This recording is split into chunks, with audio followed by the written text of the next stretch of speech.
Adapun susunan acara seminar proposal akan dibagi menjadi 4 sesi. Sesi pertama yaitu pemaparan seminar proposal oleh taruna penyaji.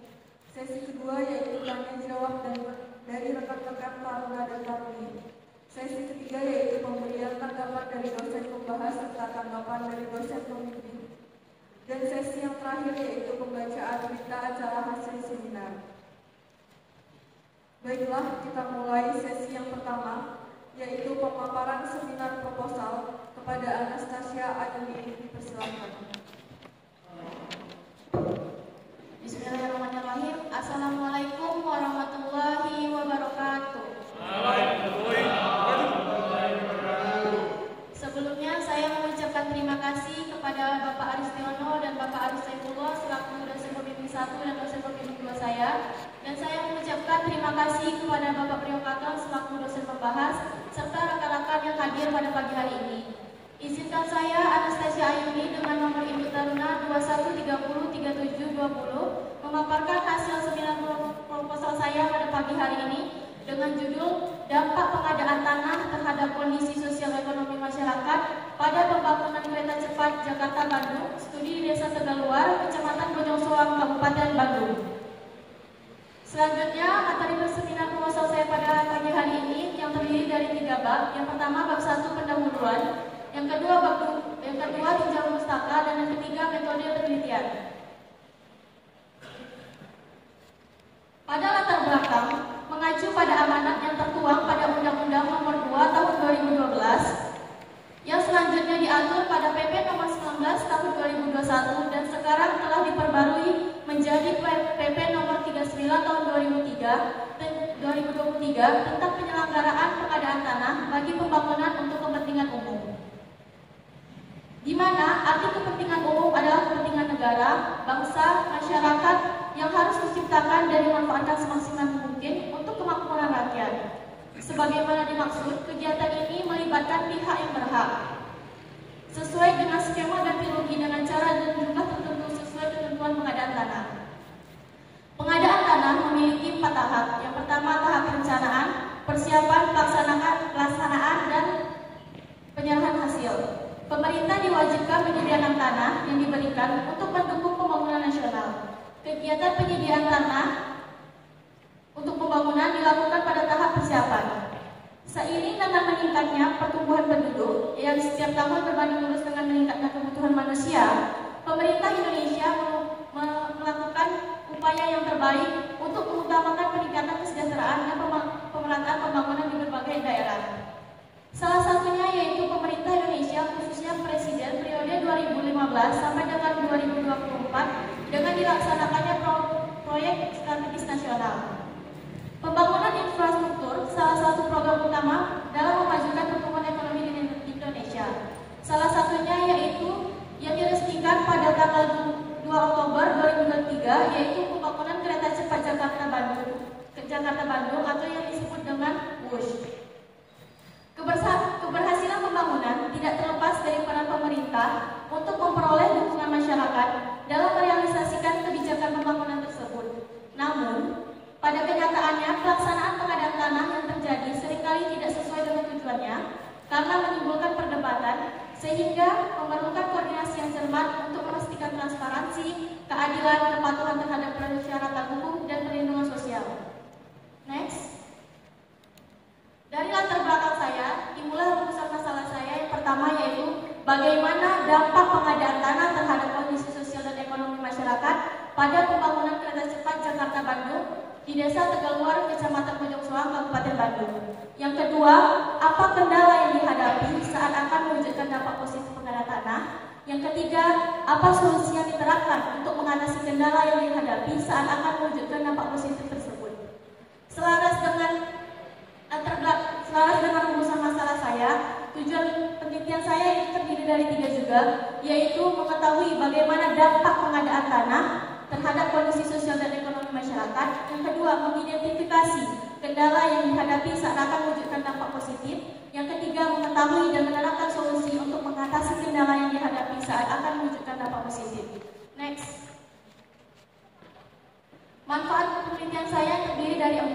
Yang pertama yaitu manfaat akademis sebagai tambahan informasi bahan studi pustaka tentang pengadaan tanah. Yang kedua, manfaat praktis, yaitu penelitian diharapkan dapat memperkaya bukti empiris mengenai dampak pengadaan tanah terhadap kondisi sosial dan ekonomi masyarakat. Yang ketiga, manfaat peneliti sebagai upaya memenuhi syarat kelulusan diploma pertanahan di Sekolah Tinggi Pertanahan Nasional. Yang keempat, yaitu manfaat sosial, memberikan informasi dan pemahaman kepada masyarakat tentang pengadaan tanah dan dampak yang ditimbulkan terhadap kondisi sosial dan ekonomi sebelum dan sesudah adanya pembangunan KCJB. Next. Kajian terdahulu. Keperluan penelitian atau disebut dengan novelty dibuat untuk mengetahui adanya perbedaan penelitian ini dengan penelitian sebelumnya. Oleh karena itu, perlu dilakukan analisis kebaruan penelitian sebagai bahan pertimbangan, di mana saya di sini mengambil 5, yaitu Siang 2021 tentang dampak pembangunan jembatan Mujang pada perilaku sosial ekonomi masyarakat. Yang kedua, Kistilener Oktora tahun 2021 tentang problematika penyelesaian dan kerugian tanah sisa pada pembangunan kereta cepat Jakarta Bandung. Yang ketiga, Siti Fatimah 2023, yaitu dampak pembangunan jalan tol Pasuruan Probolinggo terhadap masyarakat petani yang terkena pembebasan lahan di Desa Mudan Kidul. Yang keempat, ada Cahya Immanuel, yaitu dampak pembangunan Eksitol Parigi terhadap perubahan kondisi sosial ekonomi masyarakat di sekitar. Yang terakhir ada Dimas Firmansyah 2024, yaitu dampak pengadaan tanah Jalan Tol Semarang Demak terhadap kondisi sosial ekonomi dan lingkungan. Kebaruan penelitian. Perbedaan penelitian ini dengan penelitian sebelumnya ialah selain terletak pada waktu, lokasi, tujuan dan hasil penelitian, penelitian ini berfokus pada untuk memperkuat variabel dampak positif dan negatif terkait sebelum dan sesudah adanya pembangunan KCJB ini. Next. Adapun kerangka teori saya, poin-poinnya saya ambil dari judul saya, yaitu ada 3. Yang pertama ada dampak. Dampak merupakan sesuatu terhadap situasi, proses, efek, pengaruh, dan konsekuensi yang ditimbulkan baik positif maupun bersifat negatif yang memiliki pengaruh untuk kedepannya. Maka pada suatu pembangunan tentu adanya konsekuensi yang dihasilkan oleh pembangunan tersebut. Dalam hal ini, dampak juga berlaku pada pembangunan kereta cepat Jakarta Bandung. Yang kedua ada pengadaan tanah. Berdasarkan PP nomor 39 tahun 2023, bahwa pengadaan tanah bagi pembangunan untuk kepentingan umum, semua pihak yang terlibat dalam proses pengadaan tanah baik pemerintah pusat, daerah, masyarakat yang terlibat untuk meminimalisir adanya sengketa yang terkait dengan pengadaan tanah. Semua pihak yang berhak sebaiknya saling memahami keseluruhan mengenai proses pengadaan tanah. Hal tersebut dapat tercapai jika proses sosialisasi dilaksanakan dengan baik.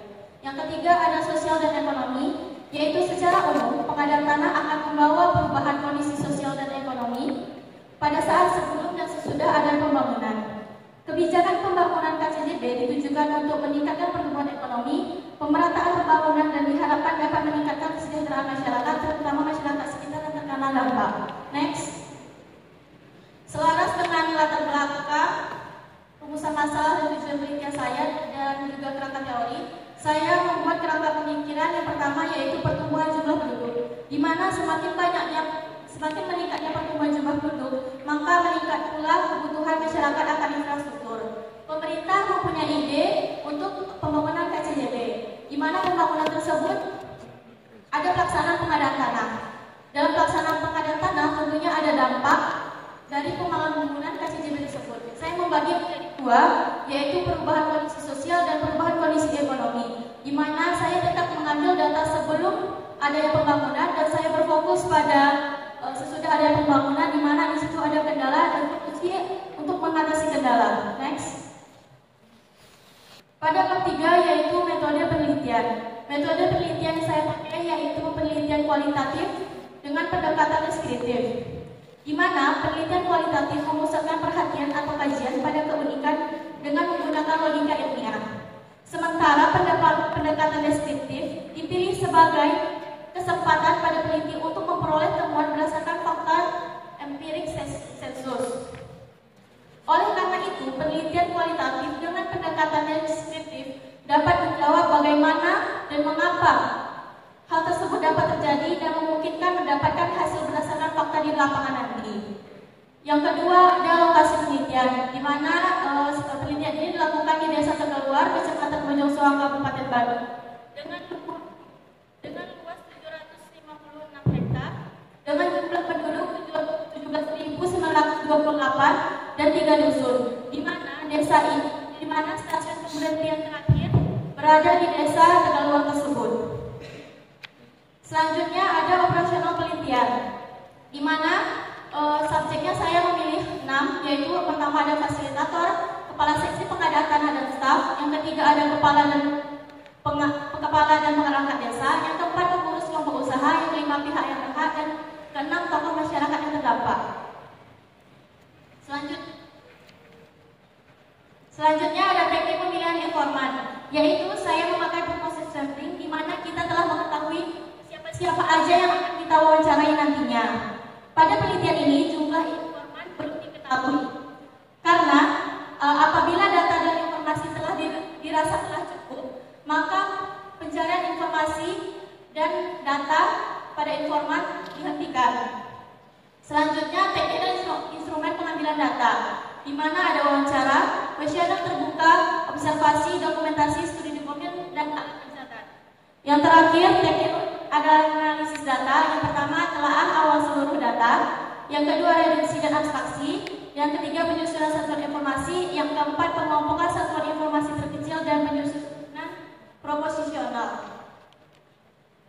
Yang terakhir ada jenis dan sumber data yang terbagi menjadi 2, yaitu data primer dan data sekunder, di mana data primer yaitu data yang diperoleh dari hasil wawancara, yaitu sosial ekonomi berupa mata pencarian, pendapatan, perpindahan tempat tinggal dari masyarakat sekitar terdampak. Yang kedua ada kondisi fisik sekitar wilayah, terutama pada stasiun pemberhentian akhir KCJB. Yang ketiga kendala yang akan dihadapi saat akan mewujudkan dampak positif. Yang keempat solusi yang dilaksanakan dalam mengatasi kendala dari dampak pengadaan tanah. Pada data sekunder terdiri dari regulasi kebijakan tentang pengadaan tanah. Yang kedua dokumen atau data dari Kantor Kabupaten Bandung. Yang ketiga data dalam pola kegiatan sosial ekonomi masyarakat terdampak. Yang keempat data potensi fisik dan non fisik. Yang kelima data kelompok usaha masyarakat terdampak, dan yang keenam data penggunaan tanah sebelum dan sesudah adanya pembangunan kereta cepat Jakarta Bandung. Next. Sekian pemaparan dari saya. Mohon maaf apabila ada kesalahan. Saya kembalikan ke moderator.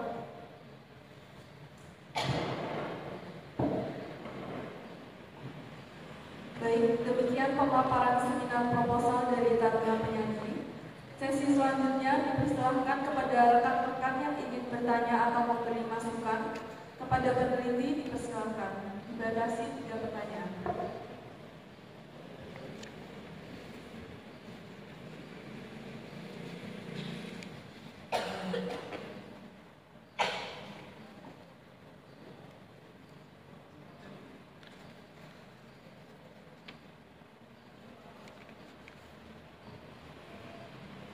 Silakan kepada teman-teman Taruna dan Taruni. Baik, silakan kepada Dika. Waalaikumsalam.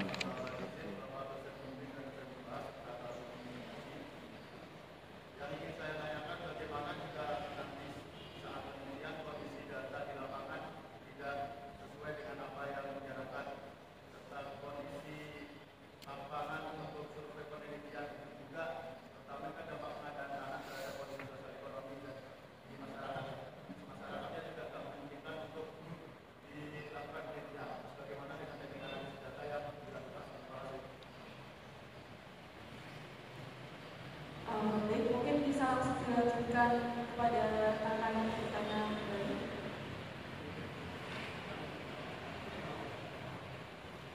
Ya, silakan.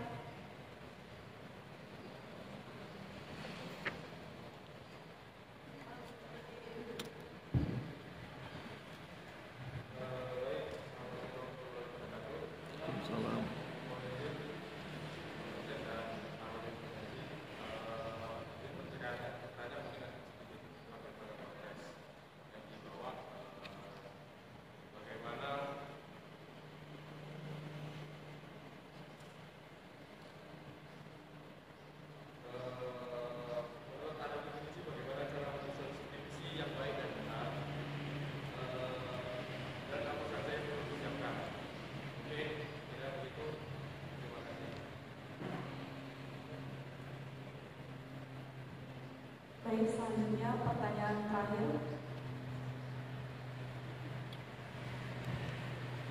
Ya, silakan.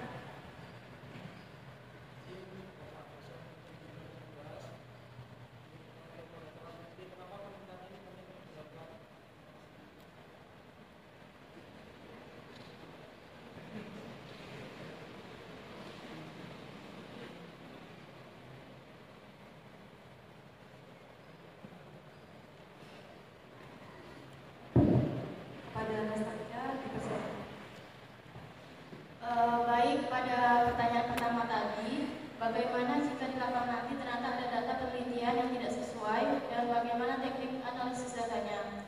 Kebetulan sebelumnya saya pernah KKN di Kanta Kabupaten Bandung dan sempat sudah berkoordinasi dengan kepala bagian pengadaan tanah dan staf-stafnya, dan kebetulan saya sudah mendapatkan kontak perangkat desa Tegaluar tersebut, di mana saya sudah berkoordinasi terkait tujuan penelitian saya dan tujuan penelitian saya, dan alhamdulillah mereka menyambut dengan baik dan akan membantu terkait data-data yang saya butuhkan nantinya.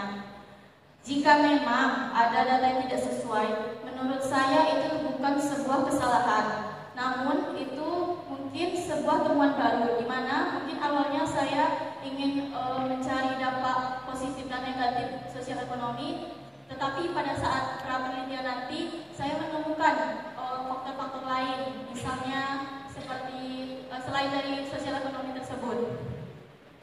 Terkait teknik analisis datanya, sesuai pemaparan saya tadi,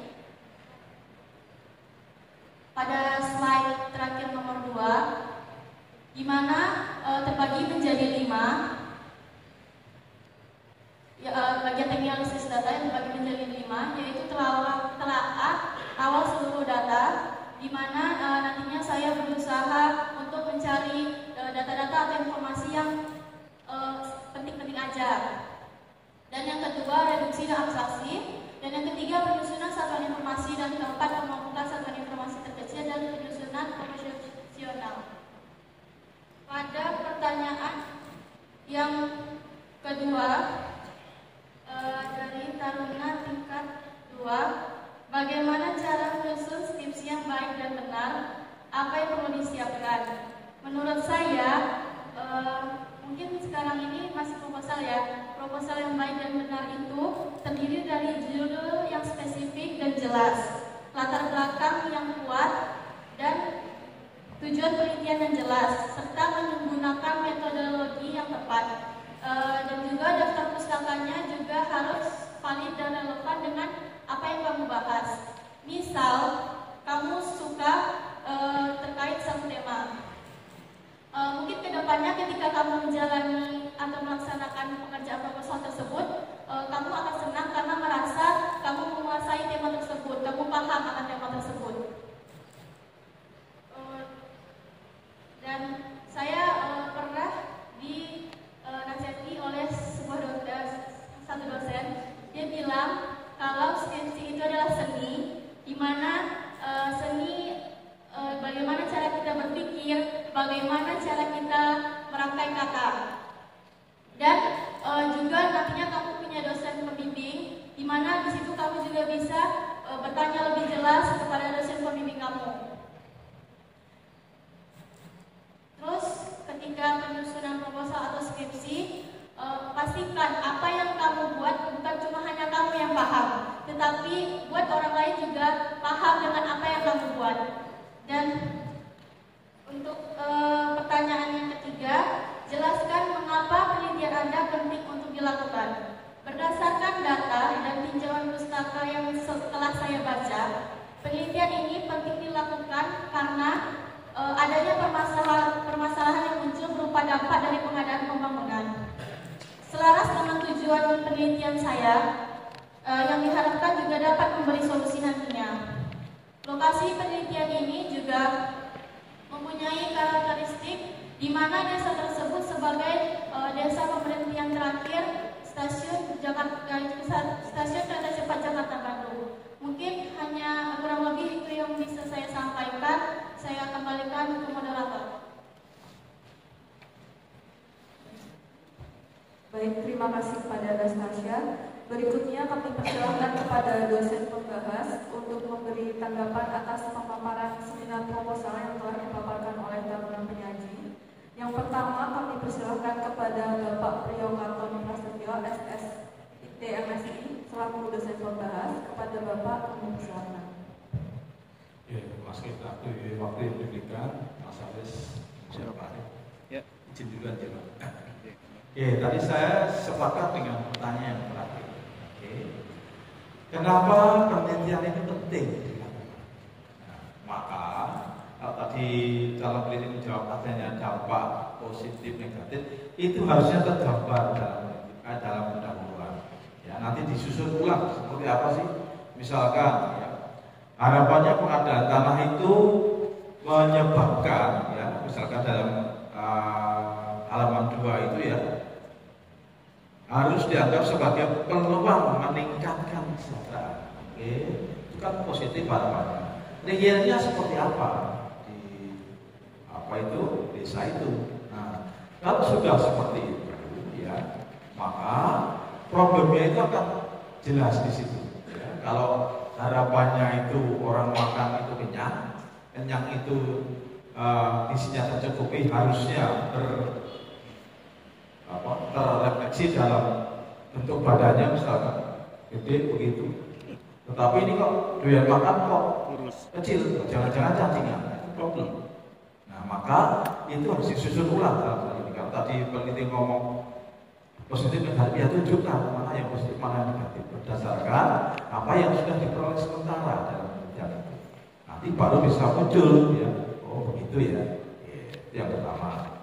Kemudian yang kedua, ya, kalau di sini di halaman 6 itu tinjauan pustaka tadi disebutkan ya bahwa penelitian terdahulu itu ada tahun dan sebagainya. Nah, ini bedanya seperti apa? Penelitian itu harus ditunjukkan, maka ya, saya sarankan ini nanti di tabel bagian akhir, ya, itu munculkan rencana penelitian. Ya. Tentunya hasilnya belum ada. Tapi kan sudah ada yang membedakan tuh, misalkan ya alat analisisnya atau metode penelitiannya sudah tampak tujuannya. Nah, kemudian dari itu nanti peneliti bisa ketahuan tuh, ya, oh bedanya di sini tuh, metodenya berbeda atau metodenya sama, indikatornya berbeda, bisa jadi. Ya. Oke, tujuannya berbeda, bisa jadi. Oke. Kemudian masuk di kerangka teoritis, ya. Satu, Pak, ya oke. Nah, di bagian akhir dampak ini seharusnya itu peneliti memilih, ya, dampak yang dipilih itu dampak seperti apa sih? Ya. Kalau di sini dikatakan banyak pengertian dampak, nah dampak yang dimaksud dalam penelitian itu dampak seperti apa? Oke. Nah, dampak yang dipilih itu menurut teorinya siapa? Ya, disesuaikan nanti. Itu seringkali yang disebut ya dialog keilmuan itu di situ. Ya. Dipilih dari beberapa dampak itu menurut A, C, B, C, dan menurut Anda dalam penelitian itu mau ngacu yang mana? Ya, oke, itu tentang dampak. Kemudian nanti tolong dicek kembali, misalkan di halaman 12. Apa iya gubernur itu menetapkan lokasi paling lama 14 hari kerja? Jangan-jangan sampai 14 hari. Nanti dicek itu aturan tahun berapa itu. Ya. Oke. Kemudian sosial ekonomi. Ya. Yang dimaksud survei sosial ekonomi itu apakah yang ditulis di terakhir menurut BPS ini atau yang lain? Sama tadi harus dipilih itu ya. Ada Siam, kemudian ada Miswanto, ya. Ini yang dimaksud sosial ekonomi yang menurut siapa? Ya. Itu harus jelas ya. Kemudian kalau sudah dipilih, oke, nanti harus dijelaskan kembali yang dimaksud sosial ekonomi itu seperti apa sih? Kalau di sini dikatakan hanya ya, kalau di indikator kesejahteraan masyarakat menurut BPS itu dinyatakan bahwa jenis pekerjaan, pendapatan, dan pengeluaran merupakan salah satu indikator yang menggambarkan kondisi sosial ekonomi. nanti harus diturunkan kembali, misalkan jenis pekerjaan. Apakah ada rentang atau penilaian tersendiri, misalkan seorang petani lebih tinggi dari seorang pedagang, misalkan, atau seorang aparatur pemerintah lebih tinggi dari seorang petani, nanti harus jelas ya. Yang dimaksud BPS itu seperti itu atau yang mana? Biar nanti saudara tahu, oh ternyata ya jenis pekerjaan ini kemudian jadi seperti apa, gitu ya. Kemudian ingat, saya sarankan kalau saudara mau mengukur pendapatan dan kalau pendapatan atau pengeluaran, ya tidak salah memang kalau pendapatan itu Anda berpendapat atau ya, tetapi kurang ya. Setahu saya ya pendapatan itu minimal bisa didekati dari pengeluaran plus sisanya ya, tabungan atau apapun itu minimal dari pendapatan. Maka seseorang yang mau mengkaji pendapatan itu pasti bertanya pengeluaran. Kenapa? Karena kalau orang ditanya pendapatannya pasti ngomongnya hanya ngaco. Pendapatanmu berapa? 2 juta katakanlah. Padahal begitu ditanya pengeluarannya lebih dari 4 juta, dari mana sisanya. Berarti yang mendekati itu ya pengeluaran sisanya. Itu mendekati, walaupun itu tidak 100% benar, tapi itu mendekati. Oke. Nah, kemudian di kerangka pemikiran ya. Ini kan ada perubahan kondisi sosial ya, sebelum dan setelah ya. Yang sebelum itu dikasih tidak? Ya, dikasih. Nah, nanti pastikan saudara punya data sebelum, biasanya kesusahan sebelumnya ya. Misalkan nih, sebelum pembangunan kereta cepat itu rumahnya beralaskan katakanlah semen katakan. Saudara harus punya itu ya. Kalau saudara tidak punya, ya gimana caranya mengetahui bahwa yang sebelum itu lebih rendah dari sesudahnya? Oke, nanti coba deh. Itu yang pertama. Kemudian yang kedua, ya pastikan juga bahwa ya apakah masyarakat itu meninggalkan daerah tersebut atau tidak? Karena itu berbeda. Ya. Penelitian tahun kemarin, ya, yang diteliti di Candirejo itu ternyata ganti rugi jalan tol Jogja Bawen itu kalau apa ya yang terkena kegiatan itu bertahan di daerah situ, kemudian dia membeli tanah dan membangun, habis kok nggak ada sisanya, berarti apa? Sama saja, tidak ada kelebihannya, kecuali tanahnya banyak yang kena hanya sebagian kecil, itu untung. Tapi kalau yang kena seluruhnya, itu sudah bukti tahun kemarin, dia mencoba bertahan di daerah itu, tidak sisa, cukup saja.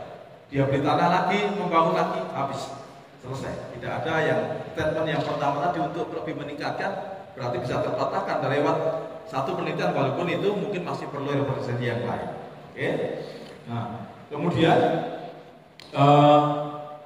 lokasi penelitian nanti buat dicari ya, kata mbok sebaiknya, sebaiknya jangan hanya itu karena pemberhentian terakhir atau mungkin Mas Aris paham bener lah, jangan hanya pemberian terakhir. Maka kalau pemberian terakhir, apa yang mesti di situ? Jangan-jangan mungkin ya, yang di situ dampaknya sosial, dampak positif negatifnya banyak atau bagaimana lah nanti. Tapi jangan hanya itu pemberian terakhir. Kalau menurut saya, kalau itu yang dipilih, maka ya itu kurang begitu bagus gitu alasan pemilihan lokasinya. Maka harus dikemas dalam bahasa yang lain. Jangan hanya tempat pemberian terakhir. Oke. Kemudian kita masuk di pengambilan di metode penelitian tentang data ya. Saran saya pastikan dulu ya datanya itu mau diperoleh di mana. Ya. Berarti kalau saudara sudah pasti misalkan untuk mengetahui kondisi sosial ekonomi tentang mata pencarian pendapatan, nah ini akan berbeda lagi. Kalau tadi yang saya tanyakan di BPS tidak ada perpindahan tempat tinggal, nanti di halaman 21 itu muncul perpindahan tempat tinggal. Maka pastikan yang dianut yang mana. Ya. Nah, data ini itu diperoleh dari siapa? Ya, diperoleh dari siapa? Masyarakat yang berada yang terkena kegiatan pengadaan tanah atau siapa? Nah, tadi saya sampaikan kan perpindahan tempat tinggal. Tadi saya sampaikan di tahun kemarin sudah diteliti di Candirejo. Kalau dia bertahan di situ ternyata tidak banyak juga. Nah, kemarin yang di Candirejo itu memang tidak dikejar yang lari, yang pergi dari Candirejo karena memang kesusahan dia mencari narasumber yang pergi dari Kecamatan Jatirejo. Dia hanya menguji yang masih bertahan di Jatirejo. Ya. Nanti pastikan kalau ini perbedaan tempat tinggal, saudara akan mengajar ini, atau hanya fokus ke yang masih bertempat tinggal di situ, maka pastikan ya yang mana. Oke. Kemudian sama dengan kendala dan solusi. Nanti siapa sih yang dicari, siapa sih yang diwawancara? Sebaiknya saudara sudah menentukan dari awal. Siapa sih yang diwawancara untuk kendala dan solusi? Siapa sih yang diwawancara untuk kondisi sosial ekonomi misalkan? Oke.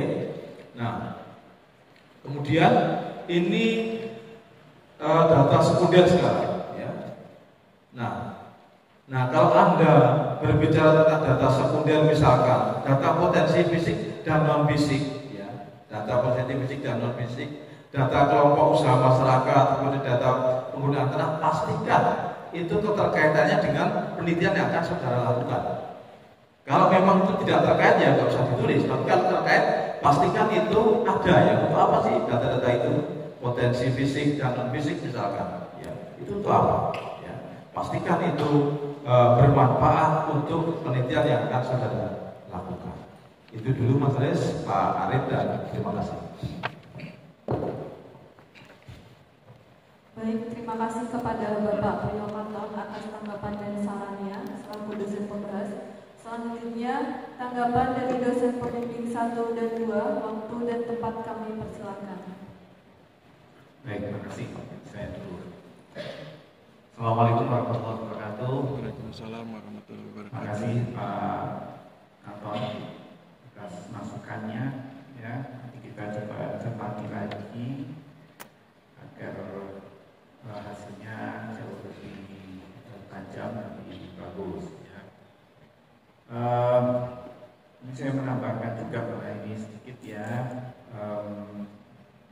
Sebenarnya ini kan penelitian dampak pembangunan sebenarnya ya. Kalau pengadaan tanahnya itu sendiri ya selesai ketika penyerahan hasil kan. Nah, untuk itu karena ini judulnya dampak pengadaan tanah ya. Kalau pengadaan tanahnya selesai tapi nggak jadi dibangun kan kayaknya nggak gitu ya. Nggak ada dampak bingung aja gitu ya. Nah, ini berarti pengadaan tanah melalui pembangunan ya, kegaluar itu ya, baru kemudian berdampak dari dampak yang ini.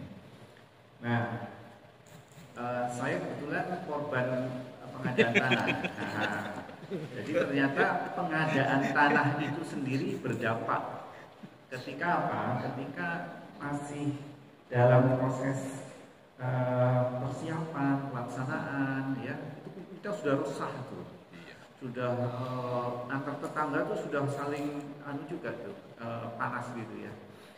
Nah itu malah yang sebenarnya belum pernah ada yang meneliti ya ketika proses pengadaan tanah sesungguhnya ada dampak sosial dan ada dampak ini juga yang ekonominya kuat tuh sudah bisa langsung bangun rumah bisa ya, tapi yang enggak ini kan nunggu nggak jelas gitu ya. Dan satu persatu sudah meninggalkan kampung itu gitu, dia resah gitu. Nanti ada keterlambatan sedikit sudah menuduh juga yang lain nggak ngasih tahu gitu lah macam-macam. Kemudian alas hak macam-macam alas haknya juga bermasalah itu. Ada yang lagi diagunkan prosesnya panjang. Ada yang bukan sertifikat prosesnya dia merasa wah saya kok masih belum gitu kan. Nah, kemudian ada yang tinggal di luar kota. Tinggal di luar kota ketika ada pengumuman dia harus cuti khusus ketika ada konsultasi publik dan lain sebagainya. Ya, dampak-dampak ketika proses ini sebenarnya ada. Ya, sebenarnya ada. Tapi di sini kan sudah selesai pengadaan tanahnya. Nah, nanti menurut saya nanti karena ini pengadaan tanah bisa juga ditanyakan gitu loh. Ditanyakan ketika proses pengadaan tanahnya. Bagaimana proses konsultasi publiknya, perencanaan dan lain sebagainya, persiapan pelaksanaan dan penyerahan hasil. Nah, penyerahan hasil ini dampaknya luar biasa. Kenapa? Nanti akan ada bidang-bidang tanah yang terpecah, tersplit.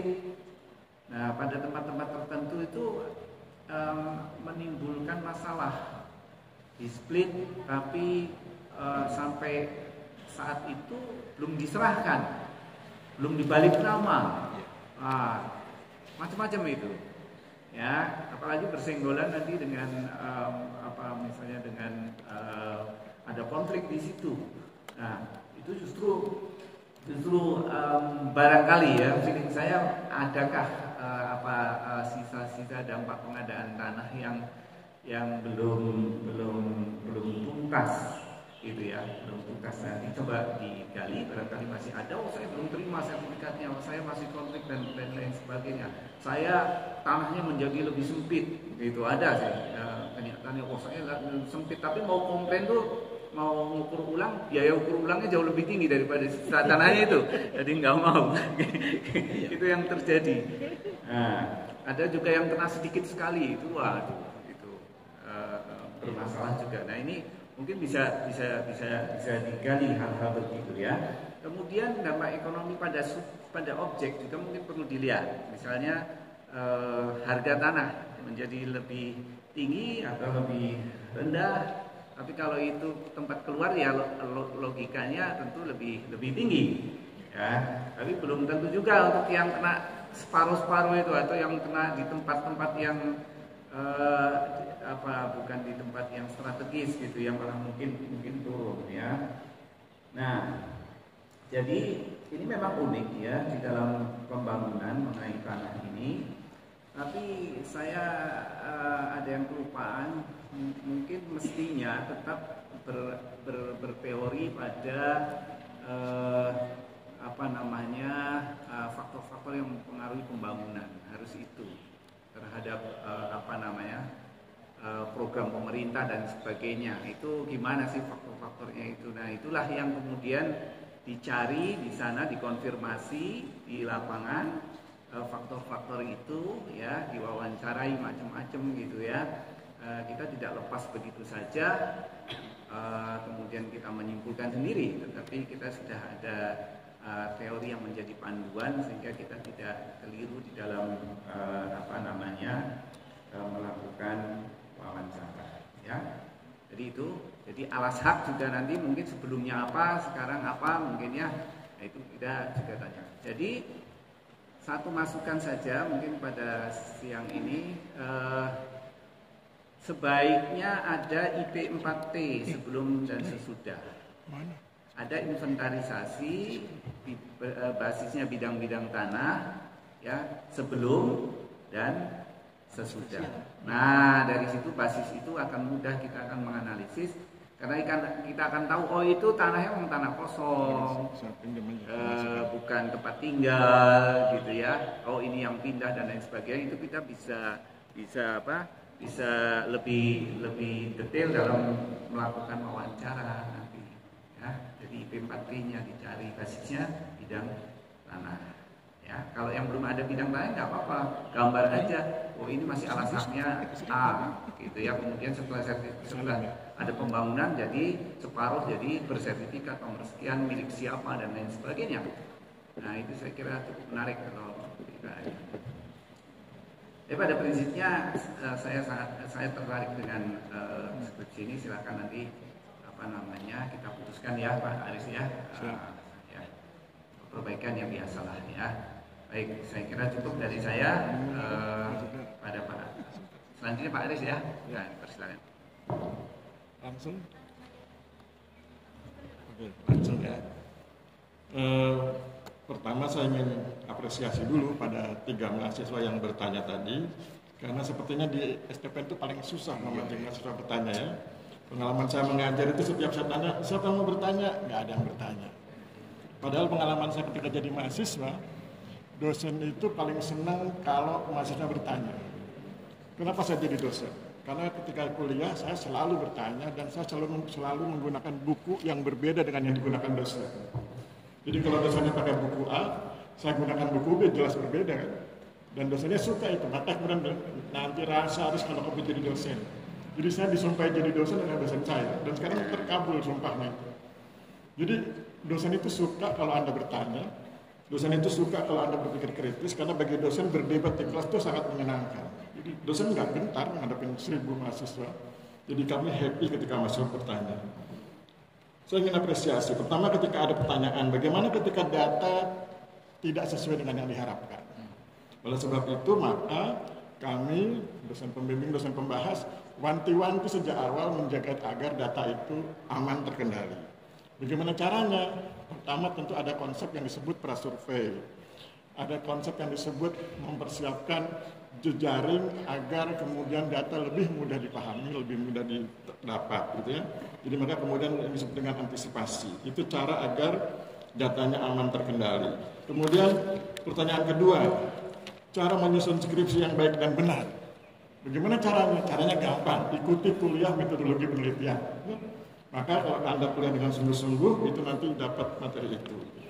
Dan Anda harus tahu bahwa di STPN itu ada 3 tren metode, ada kuantitatif, jagoan itu Pak Eko Soeharto dan Pak Sentot, ada metode kualitatif, ada metode penelitian hukum, jagoannya itu Bu Widi. Ya. Jadi banyak variasinya, tidak harus kualitatif. Kemudian, kenapa penelitian ini penting untuk dilakukan? Tadi sudah diingatkan oleh Pak Aton, tunjukkan dinamikanya dalam konteks dampak, sehingga kemudian orang menjadi tahu bahwa oh ini penting gitu ya. Kemudian mengenai masukan dari Pak Katon, saya pikir Anda harus catat semua dan saya pikir it's okay. Saya ingin memperkuat yang diingatkan oleh Pak Arif. Pak Arif itu kan mengingatkan yang Anda teliti itu dampak pengadaan tanah atau dampak pembangunan kereta api cepat. Itu 2 hal yang berbeda. Maka saran saya sekaligus mengingatkan, dan ini saya rekam, nanti saya masukkan di YouTube, nanti Anda kalau lupa Anda bisa lihat YouTube-nya. Yang harus Anda teliti adalah dampak pengadaan tanah, bukan dampak pembangunan kereta api cepatnya. Oleh sebab itu menjadi penting tadi yang disampaikan oleh Pak Arif, bahwa tahapan pengadaan tanah itu kan minimal 3 ya. Ada perencanaan, ada pelaksanaan, ada penyerahan hasil. Nah, di setiap segmen, di setiap tahapan itu Anda harus lihat dampaknya. Mana yang negatif, mana yang positif. Pengertian negatif positifnya tentu diserahkan kepada masyarakat ya. Persepsi masyarakat dalam konteks positif negatifnya. Anda sebagai peneliti nanti hanya sekedar mengkompilasi. Jadi persepsi negatif positifnya adalah versi masyarakat. Sesudah dapat dari masyarakat positif negatif, baru kemudian masuk ke ruang analisis Anda, baru Anda analisis, oh jangan-jangan yang dianggap negatif oleh masyarakat sesungguhnya positif atau sebaliknya. Tapi ketika di lapangan Anda harus menghormati persepsi negatif positif versi masyarakat. Nah kemudian ketika ternyata menarik untuk mengkaji persepsi positif negatif yang ada di masyarakat, kan menarik juga untuk mengkaji bagaimana mensiasatinya. Oleh sebab itu tadi saya pikir-pikir sambil mendengarkan nasihat Pak Katon dan nasihat Pak Arif, saya pikir sebaiknya rumusan masalahnya diperluas. Terutama rumusan masalah yang nomor 2. Rumusan masalah nomor 2 kan apa kendala yang dihadapi saat akan mewujudkan dampak positif. Sesudah saya dengar nasihat Pak Katon, saya dengar nasihat Pak Arif, saya pikir oh kalau gitu diperluas. Apa perluasannya Pak Aris? Ditambah dan mengurangi dampak negatif. Jadi 2 sisi itu Anda teliti, kan sayang udah ada datanya tapi nggak diteliti. Ya. Jadi nanti tinggal ditambahkan yang rumusan masalah kedua, apa kendala yang dihadapi saat akan mewujudkan dampak positif dan mengurangi dampak negatifnya. Misalnya tadi Pak Arif bilang ada kegelisahan masyarakat ketika akan dilaksanakan pengadaan tanah. Bagaimana cara mengurangi dampak negatifnya? Sosialisasi, pendekatan, bahkan kalau pengalaman saya di daerah saya di Melati itu door to door, petugasnya itu door to door, datang ke rumah-rumah menjelaskan konsep pengadaan tanahnya. Saya pikir demikian, nanti selebihnya silakan dilihat di YouTube-nya bahwa mana yang tambahan dari Pak Katon, mana yang dari Pak Arif, dan nasihat dari teman-teman mahasiswa. Saya pikir demikian, saya kembalikan kepada moderator, terima kasih. Baik, terima kasih kepada Bapak Arif dan Bapak Aris selaku dosen pembimbing 1 dan 2. Selanjutnya kita telah sampai pada sesi terakhir yaitu pembacaan berita acara hasil seminar proposal kepada Bapak dosen pembimbing 1. Silakan. Bentar ya.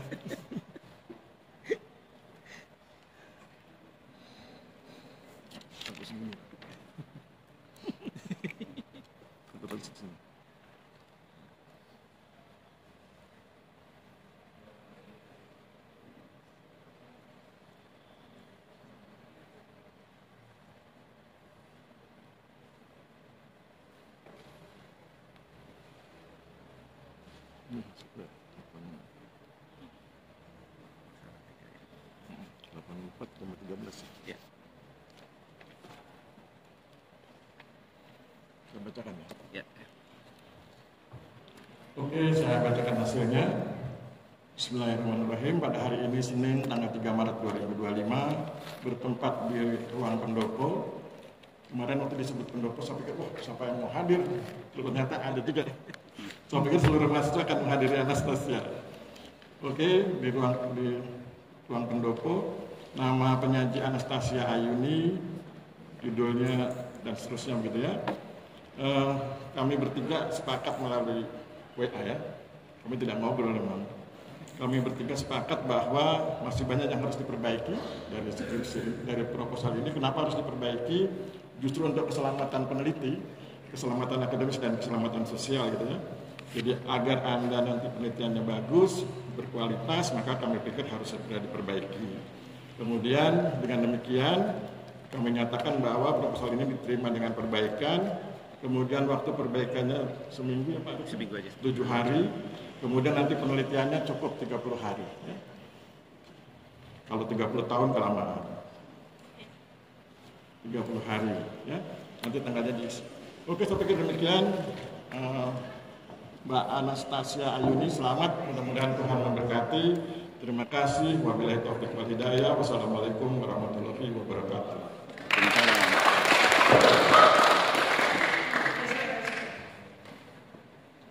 Nanti kita scan aja ya. Dari. Maka berakhir pula seminar proposal pada siang hari ini. Atas perhatiannya kami ucapkan terima kasih. Mohon maaf apabila ada kesalahan. Wassalamualaikum warahmatullahi wabarakatuh. Terima kasih ya, Pak Tom. Mari. Yuk.